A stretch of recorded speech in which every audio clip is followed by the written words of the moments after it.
అందరికీ శ్రీరామనవమి శుభాకాంక్షలు. సో ఈరోజు అయితే శ్రీరామనవమి రోజు మా ఇంటి వెనకాల అయితే రామ్ఫల్ ఉంటుంది.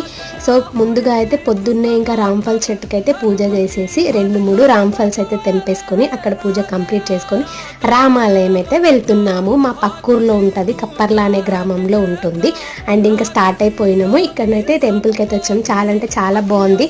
సో దగ్గరే ఉంటుంది, కానీ నేనైతే ఫస్ట్ టైం అన్నమాట రావడం. చాలా బాగా అనిపించింది. దర్శనం చేసేసుకొని తీర్థ ప్రసాదాలు తీసుకొని ఇంకా అక్కడైతే పూజ అయితే జరుగుతుందని. ఎవరైనా మన ఆదిలాబాద్ డిస్టిక్ లో ఎవరైనా ఉండుంటే ఈ టెంపుల్ ని దర్శించుకోండి. చాలా అంటే చాలా బాగుంది, చాలా పీస్ఫుల్ గా అనిపించింది.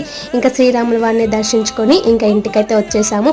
అండ్ మా ఊర్లో అయితే ఇంకా శ్రీరాముడి కళ్యాణం ఉంది టెంపుల్లో. ఇంక ఇప్పుడైతే టెంపుల్ కి అయితే వచ్చేసినాము. సో మా శ్రీరామనవమి ఇట్లా జరుపుకున్నాం అన్నమాట. మీరు ఎట్లా చేసుకున్నారు అనేది కామెంట్ చేయండి. అండ్ మీ వీడియో మీకు నచ్చితే ఖచ్చితంగా ఒక లైక్ చేయండి. Thank you, bye.